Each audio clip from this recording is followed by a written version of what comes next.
So Donald Trump calls for a temporary halt on Muslim immigration from certain Middle Eastern nations until such time as the issues of Islamic terrorism are better understood. And for this, the left, of course, labels him racist and Islamophobic. Well, flash forward to this week, and after relentless Islamist terror throughout Europe, and in particular Germany, the president of Germany's AfD party has also called for a temporary halt on asylum seekers and migrant immigration. America, please take note. Hillary Clinton wants a 500% increase in migrants to the US. Donald Trump, the Republican presidential candidate, is the only person in this two-horse race for the White House who can actually see what's going on and openly speak about it. This is from Breitbart.com. All other sources, of course, below in the description box. The vice president of the right-wing Eurosceptic Alternative for Germany, AfD party, demanded today a temporary end to the granting of asylum to Muslims in Germany, in a clear echo of the policies of Republican presidential nominee Donald Trump. According to Die Welt, Alexander Golland said, "We can no longer afford, for safety reasons, to let more uncontrolled Muslim immigration into Germany." He argued that the right of asylum for Muslims should be suspended immediately until all applicants residing in Germany are registered, monitored, and their applications are processed. We know that it's not all Muslims. We're trying to find out the ones that it is and the ones that it isn't. Seems pretty reasonable. At the beginning of this week of terror, Bavarian Governor Mr. Seehofer also called for an immediate halt to Turkey's EU membership negotiations. He said talks should stop now that Turkey breaks down the rule of law following the failed military coup in Turkey, where the president has had a subsequent authoritarian crackdown. He said Turkey is no longer any kind of democratic state and insisted that unrestricted visa freedom would mean importing Turkish national problems to Germany. The level of terrorist attacks taking place across this continent, in particular France, Germany, and Sweden right now, has become incredibly difficult to keep up with. It's gone from being once or twice per year, which obviously wasn't acceptable anyway, to 2 or 3 every couple of months, and now it's almost daily. Daily in Europe. How could European leaders not have seen this coming? Maybe they did. It's as if Europe is being systematically destabilized. Of course, leftist governments are now being challenged like never before and losing their credibility. Quick! Time to replace our native population by introducing a new welfare-dependent group who will vote for bigger and bigger government. In a video from the rebel media, Lawrence Southern walks around the Calais migrant camp to find only one actual Syrian refugee, just one. Where are you from? Pakistan. Where are you from? Afghanistan? Yeah. Where are you from? Pakistan. Pakistan? Where are you from? Sudan. Sudan? Where are you from? Sudan. Sudan? Where are you guys from? Where from? Egypt. Egypt. Where are you from? Afghanistan? Sudan? Sudan. And yourself? Syria. Syria? Yeah. You're the first Syrian we've met here. This is so exciting, hanging around with a bunch of Sudan guys, because everyone here is from Sudan and Afghanistan. One Syrian refugee we found. I believe European leaders are only too aware that the vast majority of these men are economic migrants. That's the point. The stories we're hearing now about an elderly priest having his throat slit in a church in Normandy, or a suicide bomber blowing himself up in Ansbach, these are the likes of stories we've been hearing for years from war-torn regions of the Middle East. I hate to break it to you, but these atrocities are now the norm across Europe as well. We've entered into a new unprecedented, dangerous era in European history.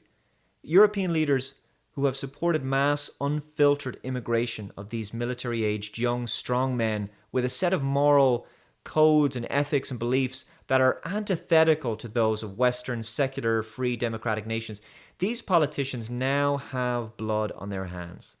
Angela Merkel has the audacity to defend Germany's refugee policy following a spate of violent attacks against her citizens because of said policy. Angela Merkel has delivered a staunch defense of her open-door policy towards refugees. Of course she would. She can't admit she was wrong.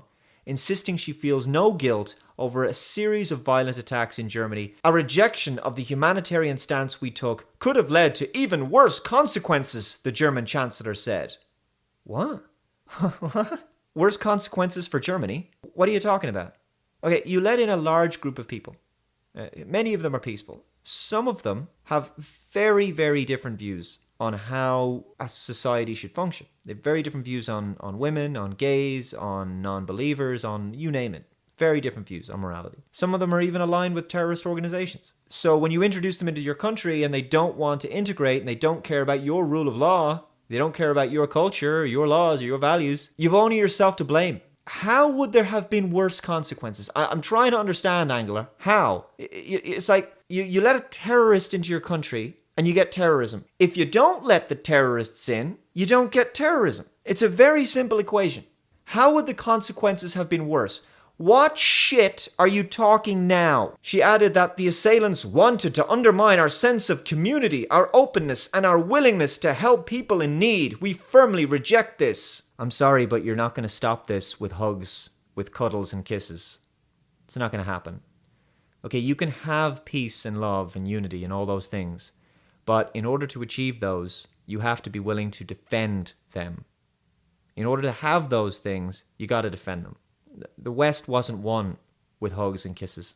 I'm sorry, it wasn't. In just 1 week, Germany has suffered an axe attack on a train, a mass shooting in Munich that killed 9 people, a machete attack in which a pregnant woman was killed, and the aforementioned Ansbach suicide bombing. 3 of the attacks were carried out by refugees, and 2 of them, the axe attack in Würzburg, in which 4 people were injured, and the suicide bombing in Ansbach, were believed to have an extremist motive. Appearing resolute and unruffled by the events of recent days, Merkel, who had interrupted a summer walking holiday in South Tyrol to attend the press conference, insisted authorities were carrying out detailed analysis of the attacks and would announce concrete measures that will be taken as a result of them. Yes, new counter-terrorism policies. No doubt these measures will include further free speech crackdowns on social media with respect to any criticism of immigration. For Merkel, the blood of Germans is water under the bridge. In fact, the delusional leader bizarrely framed the death of her own countrymen as some sort of test of tolerance. These were your sacrifices on the altar of multiculturalism, right? The terrorists want to make us lose sight of what is important to us, break down our cohesion and sense of community, as well as inhibiting our way of life, our openness, and our willingness to take in people who are in need. Anxiety and fear can't advise our political decisions, she says. This is despite the fact that back in 2010, she admitted that the multicultural project had failed. Now, humanitarian projects are fine, but we already know that many of these immigrants aren't refugees. So that part of your statement makes no sense.